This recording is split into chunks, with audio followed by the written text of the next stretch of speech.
Look, I need you to think about something for a second. When was the last time you turned down a work opportunity because you were too busy? Maybe it was a freelance gig, maybe it was overtime at your job, or maybe someone asked if you could help them with a project for a few $100 and you just said no because you didn't feel like it that week. Here's the thing, you probably didn't think twice about it. It felt like a perfectly reasonable decision. You were tired, you had other stuff going on, and honestly, a few $100 didn't seem worth the hassle. But what if I told you that single $0 decision, the decision to do nothing, is quietly bleeding your bank account dry? What if that one no actually cost you anywhere from $3,000 to $15,000 over the next year? And most people make this exact decision multiple times a month without ever doing the math. My name is Dexon, and I spend way too much time thinking about the hidden cost of inaction. If you're someone who feels stuck financially, who makes decent money but never seems to get ahead, or who keeps saying, "I'll start that side project next month," make sure to hit the subscribe button and give this video a thumbs up if this helps you out. Because today, we're talking about what I call the invisible tax of inaction. And it's probably the most expensive financial mistake you're making without even realizing it. So let's start with the obvious question. How can a decision that costs you $0 actually cost you thousands? Here's what most people don't realize. We're obsessed with tracking what we spend. We'll agonize over whether to buy the $4 latte or save that money. We'll spend 20 minutes searching for a promo code to save $5 on a purchase. We'll compare prices between stores to save $10 on groceries. But we completely ignore the other side of the equation, the money we never made in the first place.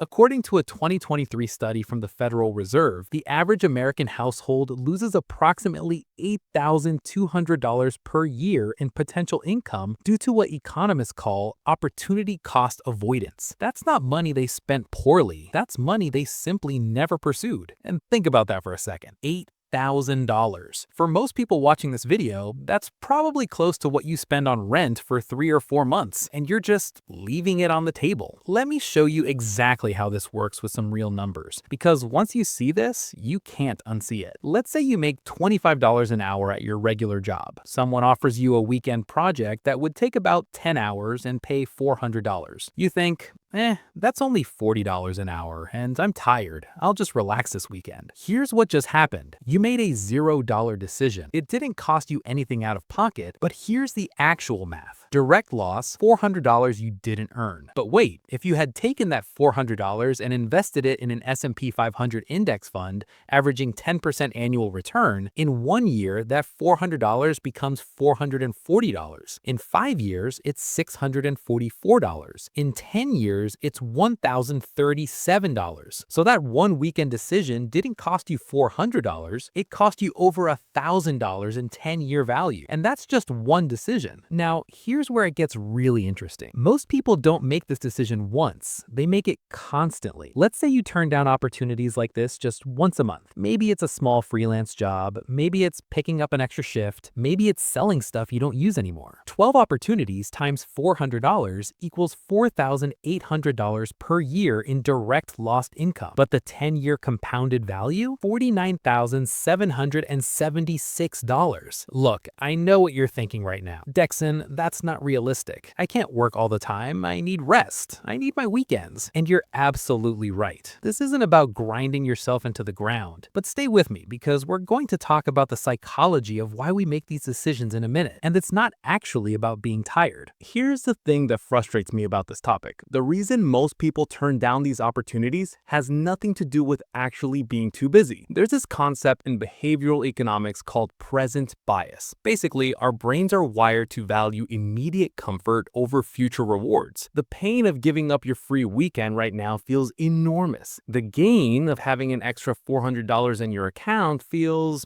abstract, distant, not real. According to research from Duke University, people discount future rewards by an average of 40% for every year into the future. Meaning, if I offered you $1,000 today or $1,400 next year, most people would take the $1,000 today, even though that's objectively a terrible financial decision. But here's what's really happening when you turn down that weekend project. You're not choosing rest over money. You're choosing the illusion of rest over money. Because, let me ask you this. What did you actually do last weekend? Did you do something restorative and meaningful? Or did you scroll through social media for 6 hours, watch Netflix, and then feel vaguely guilty about wasting your time? A 2024 study from the American Psychological Association found that the average American spends 11.4 hours per week on low-value leisure activities, stuff that doesn't actually make them happier or more rested. Things like mindless scrolling, watching TV they're not even paying attention to, or playing mobile games. 11 hours a week. That's more than enough time for that weekend project. But we convince ourselves we're too busy. Now, this is where the math gets absolutely wild. And this is the part that changed how I think about money forever. We've talked about turning down one opportunity per month. But the reality is, once you start saying no to opportunities, you create what I call the opportunity death spiral. Here's how it works. When you turn down opportunities, three things happen. First, people stop offering them to you. If someone asks you to do a project and you say no, they're probably not going to ask you again next month. They're going to ask someone who said yes. According to networking research from Harvard Business School, 73% of professional opportunities come from repeat relationships. When you say no, you're not just losing that opportunity, you're losing access to the network that brings future opportunities. Second, you lose skills and momentum. Every opportunity you take makes you better, faster, and more valuable. Every opportunity you skip means you're falling behind. If someone else takes that weekend project, they're learning, they're building their portfolio, they're getting testimonials. You're watching Netflix. And third, and this is the killer, you train your brain that inaction is acceptable. Every time you choose short-term comfort over long-term gain, you're literally rewiring your neural pathways to make that choice easier next time. It becomes a habit. So let's run the actual numbers on what this looks like over time. Year 1, you turn down 12 opportunities worth $400 each equals $4,800 lost. Year 2, but now you're getting fewer offers because you said no before, you only get 8 opportunities, equals $3,200 lost. Year 3, even fewer, equals $2,000. Year 4 and 5, the opportunities stop coming entirely, equals $0. Total direct loss over 5 years, $10,000. But remember, we're not just talking about direct loss, we're talking about compounded value. If you had taken those opportunities and invested that money, we're looking at approximately $15,600 in lost wealth over just 5 years. And that's conservative. That's assuming you only get small opportunities. The reality is, bigger opportunities tend to come to people who say yes to smaller ones. Now, you might be thinking, okay, Dexon, but there's such a thing as burnout. There's such a thing as work-life balance. You can't put a price on mental health and rest. And look, you're right, sort of. Here's what most people get wrong about this conversation. They think the choice is between working all the time and having a life. But that's a false dichotomy. The real question is, are you saying no because you genuinely need rest, or are you saying no because it feels easier in the moment? Here's a simple test. Think about the last opportunity you turned down, then think about what you actually did with that time instead. Did you do something that genuinely recharged you? Did you spend quality time with family? Did you pursue a hobby you love? Or did you just waste the time anyway? According to research from Cal Newport, author of Deep Work, most people overestimate how much rest they need by about 60%. We think we need to decompress for hours, but actual psychological research shows that 30 to 60 minutes of genuine rest or physical activity is far more restorative than 6 hours of mindless scrolling.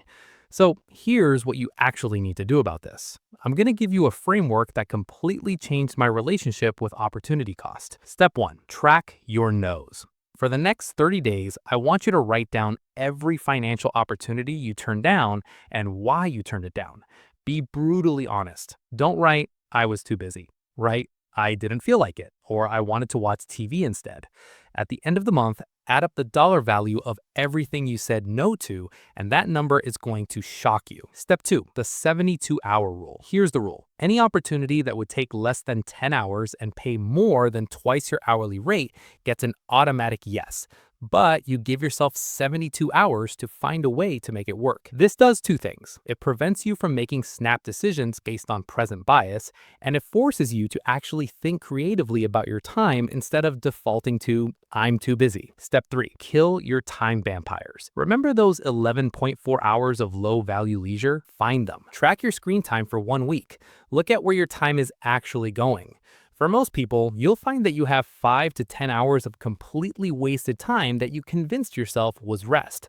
That's enough time to build a side income that could change your financial trajectory. Step 4. Reinvest the first 3. This is crucial. The first 3 opportunities you say yes to, I want you to take 100% of that money and invest it. Not spend it, invest it. Why? Because you need to see the compound growth with your own eyes. When you watch that money grow, it rewires your brain. Future rewards start to feel real instead of abstract. Here's the thing that really gets me about this topic. We live in this culture that celebrates self-care and setting boundaries and saying no to protect your energy. And look, those things are important. They're real. But somewhere along the way, we started confusing self-care with self-sabotage. Saying no to an opportunity that could change your financial situation so you can scroll TikTok for 3 hours isn't self-care. It's not protecting your energy. It's just giving up. And I get it. I really do. The world feels overwhelming. You work hard at your regular job. You're tired. The idea of doing more feels exhausting. But here's what nobody tells you. The exhaustion isn't from working. It's from being broke. Financial stress is one of the leading causes of anxiety and depression in America. According to the American Psychological Association's 2024 Stress in America survey, 72% of Americans report feeling stressed about money at least some of the time. That stress is draining your energy 24/7, whether you're working or not. You know what actually gives you energy? Making progress, building momentum, watching your bank account grow, feeling like you're in control of your financial future instead of just stuck. So let me leave you with this. Every single day, you're making $0 decisions. Decisions that don't cost you anything out of pocket, but cost you everything in the long run. The decision to skip the side project, the decision to not learn that new skill, the decision to not ask for the raise, the decision to not sell the stuff in your garage, the decision to not start that business idea you've been thinking about for 3 years. Each one feels like nothing, but they add up to everything.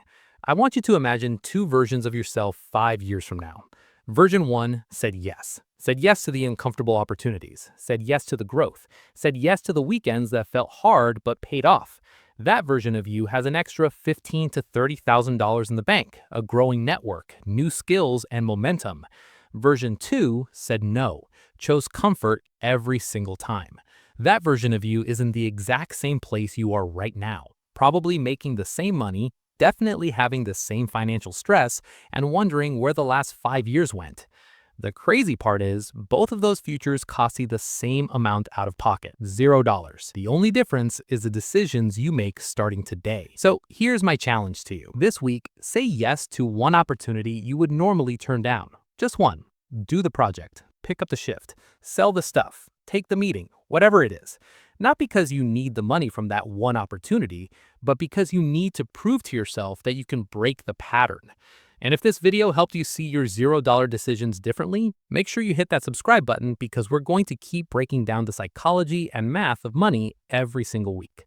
Thanks for watching. Now go say yes to something that scares you.